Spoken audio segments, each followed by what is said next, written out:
안녕하십니까. 대전교원 시니어 직능클럽 DTS 교육방송입니다. 오늘은 한국사 11강에 대하여 알아보도록 하겠습니다. 조선 후기 문화의 특징. 조선 후기 문화의 특징은 서민 문화가 발생하였다는 얘기입니다. 서민 문화라고 하는 것은 서민이 주체가 되고 서민이 주인공으로 등장하는 문화가 발달하게 됩니다. 기존에는 양반들, 귀족층, 권력층이 주인공이었다면 조선 후기에 서민들이 주체가 되는 문화입니다. 이유는 경제적으로 여유가 생겼다는 얘기입니다. 경제적인 여유가 생긴 것은 이모작, 또 광작, 또 정부의 상공업 진흥 정책에 따라서 부유한 농민, 또 부유한 상인들이 생겨나게 됩니다. 또한 서민의 의식 성장, 정부를 믿고 기다리는 것이 아니라 서민들이 스스로 잘 살 수 있는 길을 택하는 거죠. 서민 문화를 대표하는 것으로 한글 소설과 사설 시조를 들을 수가 있습니다. 먼저 한글 소설은 허균이 지은 홍길동전이 가장 대표적이고 가장 처음으로 한글 소설이 등장하게 됩니다. 밖에도 흥부전, 춘향전, 심청전 이런 한글 소설이 있었고요. 다음 사설시조라고 하는 것은 정형화된 시조가 아니라 자유롭게 초장, 중장, 종장을 늘렸다 줄였다 하면서 자유롭게 감정을 시로 나타낸 거죠. 서민들의 삶과 감정을 사설시조로 표현했습니다. 그래서 한글 소설과 사설시조의 특징은 평범한 인물이 주인공이다. 즉 평범하다고 하는 것은 바로 서민들이 주인공이 되었다. 그 내용은 주로 사회의 비리를 비판하는 내용이 많았습니다. 홍길동 역시 서울 출신의 홍길동 자신의 신분에 대한 비판이었고 춘향전 역시 그러했었죠. 자, 다음 세 번째 판소리와 탈춤은 해학과 풍자적이었습니다. 해학이라고 하는 것은 우스꽝스럽게 표현을 하는 거죠. 풍자라고 하는 것은 비판을 하는 거예요. 익살스럽지만 이것을 비꼬아서 비판하는.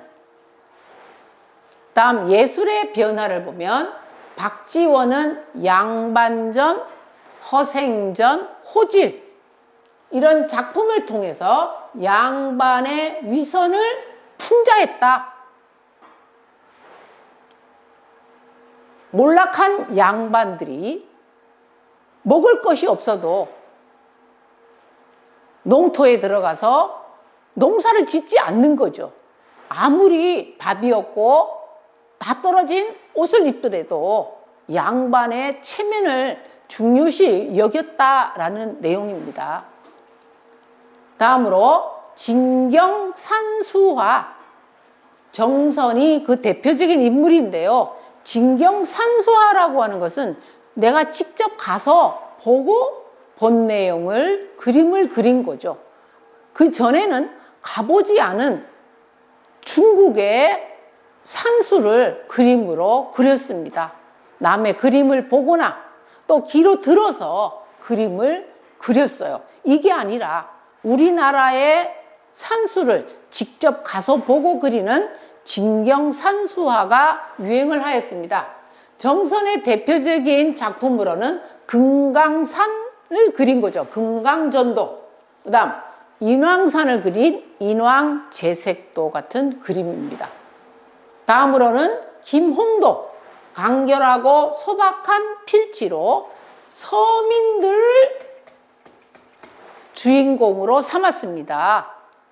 서당의 풍경이라든가 씨름하는 모습이라든가 또 시장터의 상인들의 모습이라든가 이런 익살스럽고 간결한 필치로 그림을 그렸습니다. 다음으로 신윤복은 양반의 풍류와 부녀자들의 모습을 그렸다. 주로 그 어떤 남자와 여자, 남과 여자의 이런 그 애정관계, 또 익살스러운 양반들의 모습을 그렸습니다. 이 김홍도와 신윤복은 둘 다 하원 출신입니다. 하원. 그림 그리는 화가를 양성하는 하원 출신으로 대표적인 인물입니다. 다음으로 민화라고 하는 것이 나오게 되는데요. 생활을 윤택하기 위해서 생활 공간에다가 그림을 그리거나 걸어서 삶을 좀 이렇게 풍부하게 하는 이런 민화 그림이죠. 소재는 주로 나무, 꽃, 문자, 동물들이었는데 민중의 소원을 기원하였다. 그 다음 서예로는 김정희의 추사체가 있었는데 이 김정희의 추사체는 중국의 서체를 모방한 것이 아니라 독자적으로 김정희가 만들어낸 글씨체가 추사체였습니다. 다음으로 청화백자, 흰 바탕에 푸른 색깔로 그림을 그린 백자였었습니다. 조선 후기의 건축물로는 속리산 법주사의 팔상전, 또 화성을 축조합니다. 아까 우리 10강에서 화성은 정조가 아버지 사도세자의 묘를 수원으로 옮기면서 수원에다가 화성을 쌓게 됩니다. 자, 다음으로 농민의식의 성장과 농민봉기입니다. 자, 이때 비정상적인 정치가 등장을 합니다. 그 비정상적인 정치라고 하는 것은 세도 정치라는 것이었는데요. 세도 정치라고 하는 것이 무엇이냐면 일부 가문에서 왕실과 혼인 관계를 맺고 권력을 장악을 하는 거예요. 그래서 일부 가문에서 왕실과 권력을 맺고 권력을 장악을 하는 거죠. 이렇게 해서 왕권이 약화됩니다. 그래서 정치가 문란해지게 됩니다. 그 대표적인 집안으로는 안동 김씨라든가 풍량 조씨 집안이 대표적입니다. 이 세도 정치로 정치가 문란해지는데 가장 심각했던 것은 간직을 임명하거나 과거 시험 운영에서 가장 부정부패가 두드러졌습니다. 돈을 주지 않고서는 관리로 임명되기가 힘들었고, 과거 시험을 봐도 돈을 주지 않으면 합격이 힘들었고, 합격을 했다고 하더라도 돈이 들어가지 않으면 관리로 등용하는 경우가 아주 힘들었다라는 얘기죠. 자, 이렇게 돈으로 간직을 사고 팔고 하다 보니까 더 많은 돈이 필요했던 관리들은 백성을 수탈하게 됩니다. 이런 백성을 수탈해서 얻은 돈은 바로 간직과 직책을 사고 팔아서 정치가 더 혼란하게 됩니다. 자, 이런 정치의 혼란은 삼정을 문란하게 합니다. 즉, 이 삼정이라고 하는 것도 결국엔 조세제도의 문란이죠. 자, 먼저 토지제도의 문란, 전정의 문란입니다. 자, 두 번째는 군정의 문란입니다. 자, 이 군역에 대한 세금이죠. 뭐 예를 들면 이미 죽은 사람에 대하여도 세금이 나와요. 또 아직도 나이가 16살이 되지 않은, 즉 군역의 의무는 16살서부터 60세의 남자들이 군역을 하게 됩니다. 나이가 16살이 안 된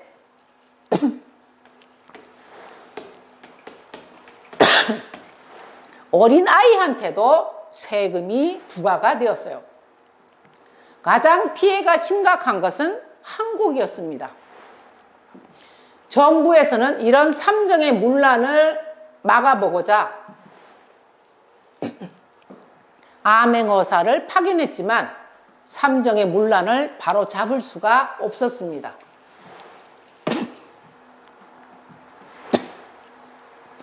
자, 이렇게 사회가 혼란해지자 서민들 사이에서는 예언사상과 새로운 종교를 받아들여서 어지러운 마음을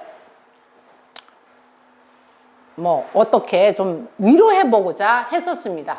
자, 예언사상의 유행. 자, 사회가 혼란해집니다. 이양선이 출몰했다.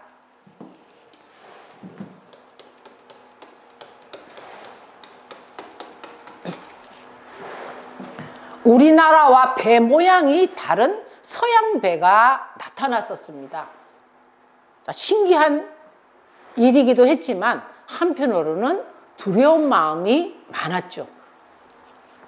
자, 그래서 민심이 불안했고 또 여기다가 정감록이 유행을 합니다. 정감록은 예언서입니다. 예언서.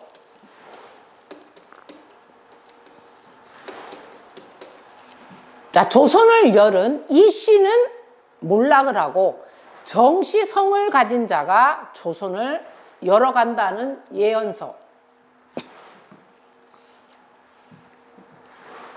그 다음에는 미신을 믿는 무격신앙이 번성을 하게 됩니다. 자, 두 번째, 천주교의 수용과 확산입니다. 천주교는 처음에는 학문으로 받아들이게 됩니다. 처음에는 학문으로 받아들였다가 나중에 신앙으로 수용하게 되는데요. 이 천주교가 정부로부터 탄압을 받게 됩니다. 탄압을 받게 된 이유는 뭐냐면 제사의식을 거부를 하게 되는 거죠. 자, 이때에 그 윤지충이라는 인물이 있었어요. 이 윤지충이라는 인물이 부모님이 돌아가셨어요. 부모님이 돌아가셨는데 옛날 과거의 방법으로 장례를 치르는 것이 아니라 천주교식으로 장례를 치르게 됩니다. 그것을 사회의 질서를 문란시킨다 라고 생각을 했던 거죠. 그래서 관련 인물들을 갖다가 그 사형을 시키는 사건이 생기게 됩니다. 자, 이러한 천주교는 특히 신분이 낮은 중인, 상민, 부녀자들 사이에 많이 전파되었어요. 이유는 무엇이냐? 천주교는 평등 사상과 내세 신앙을 강조하였어요. 자, 내세 신앙이라고 하는 것은 우리가 죽고 난 다음에도 저 세상이 있다 이거죠. 그래서 다시 우리가 죽어도 부활한다는 거죠. 다시 저 세상에 태어나서 다음 세상에서 편안하게 살 수 있다라는 것이었어요. 자, 이런 것들이 바로 조선 정부를 위협하고 기존의 질서를 위협한다고 해서 조선 정부는 천주교에 대한 금지를 하게 됩니다. 자, 이때 동학이라고 하는 종교가 나타납니다. 동학은 최재우가 창시를 했어요. 이 동학은 유교, 불교, 도교를 합친 것으로 그 기본적인 교리는 인내천 사상이었어요. 즉 인내천이라고 하는 것은 사람과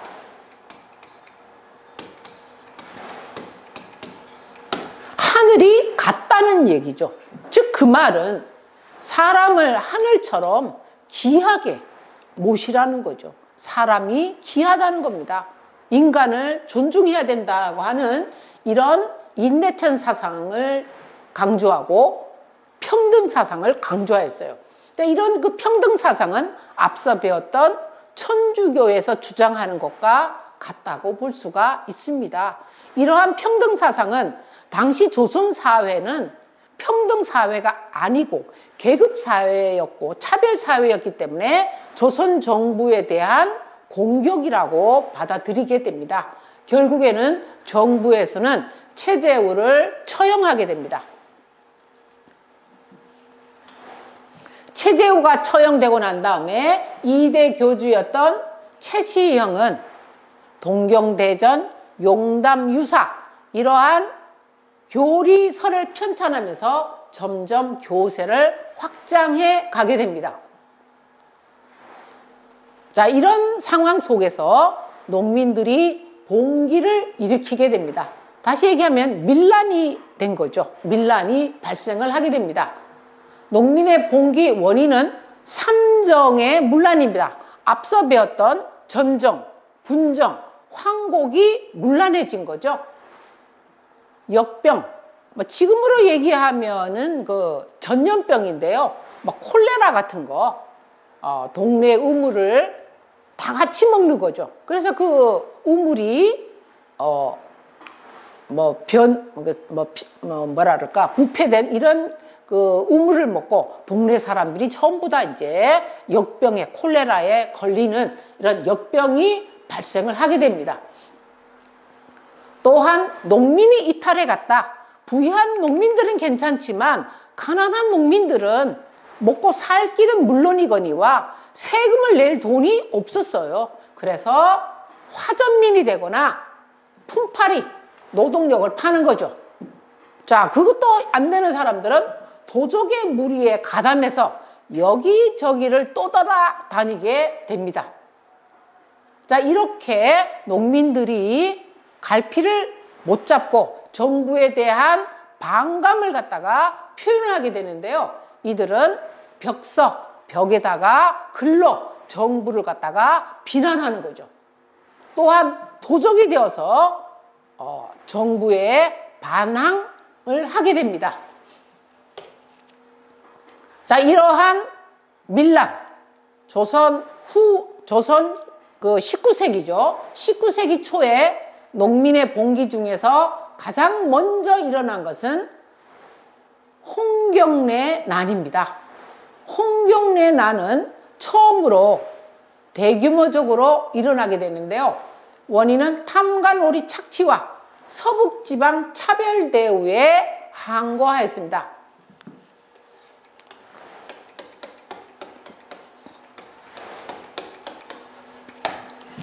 평안도 지역에 대한 차별 대우였었습니다. 자, 이 서북지방은 중국과 가깝기 때문에 중국과 조선을 왔다 갔다 하는 장사꾼들이 많았습니다. 또한 이곳에는 노동자도 많았고요. 하지만 조선 정부에서는 서북지방민들에게 간직을 준다든가 하는 부분에 있어서 상당히 차별을 하게 됩니다. 그래서 이 홍경래난이 상당히 크게 일어나게 되는데 결국에는 광군에 의하여 진압이 되고 말았습니다. 그 이후에 임술년에 다시 밀란이 발생하게 되는데 이를 임술농민봉기라고 하였습니다. 자, 이 임술농민봉기는 처음에 진주에서 발생이 되었지만 나중에는 전국적으로 확대가 되어 갑니다.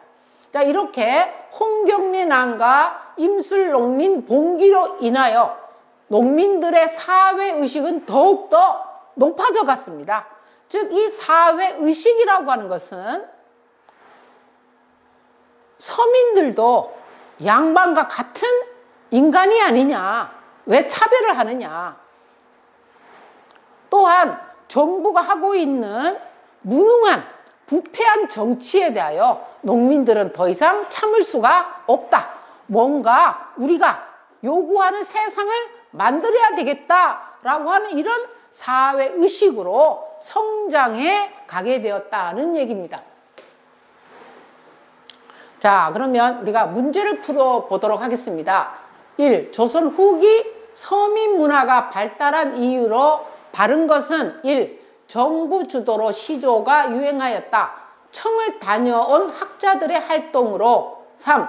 서민 경제 향상과 서당 교육의 확대 4. 세도 정치로 몰락한 양반들의 활동으로 자, 이 중에서 서민 문화가 발달한 이유는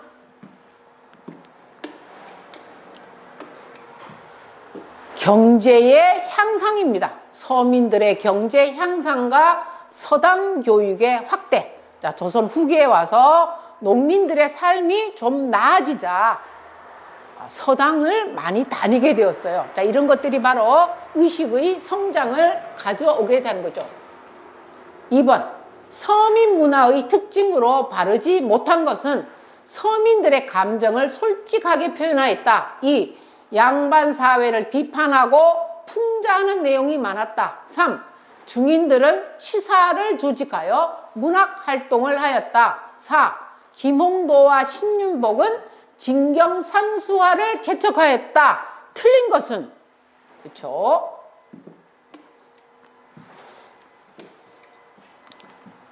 김홍도와 신윤복은 풍속화를 많이 그렸습니다. 진경산수화를 한 사람은 정선이었습니다. 자, 3번에 보면 중인들이 시사를 조직했다고 했는데 이 시사라고 하는 것은 어떤 공동체, 클럽, 이런 동아리 이런 것들을 조직해서 문학 활동을 했다라고 보면 되겠습니다. 3번 조선 후기 서울 차별을 비판하는 내용의 한글 소설은 자, 최초의 한글 소설이면서 서울 차별을 비판하는 것은 춘향전, 홍길동전, 심청전, 흥부전. 자, 대표적인 것은 자, 허균이 지은 홍길동전이죠. 4. 왕실과 혼인관계를 맺은 몇몇 가문이 권력을 독점하는 정치 형태는 1. 일당전제와 2. 왕도정치 3. 육조직계제 4. 세도정치. 자, 정답은 4번의 세도정치입니다. 자, 이 세도정치의 결과 왕권이 약화되어서 정치가 혼란해지고 결국에는 밀란으로까지 이어지게 되었습니다. 그래서 조선 사회를 아주 혼란에 빠뜨렸던 세도 정치입니다. 이 세도 정치는 무려 60여 년이나 계속되었습니다. 그래서 순종, 헌종, 철종 때 아주 문란했던 세도 정치입니다.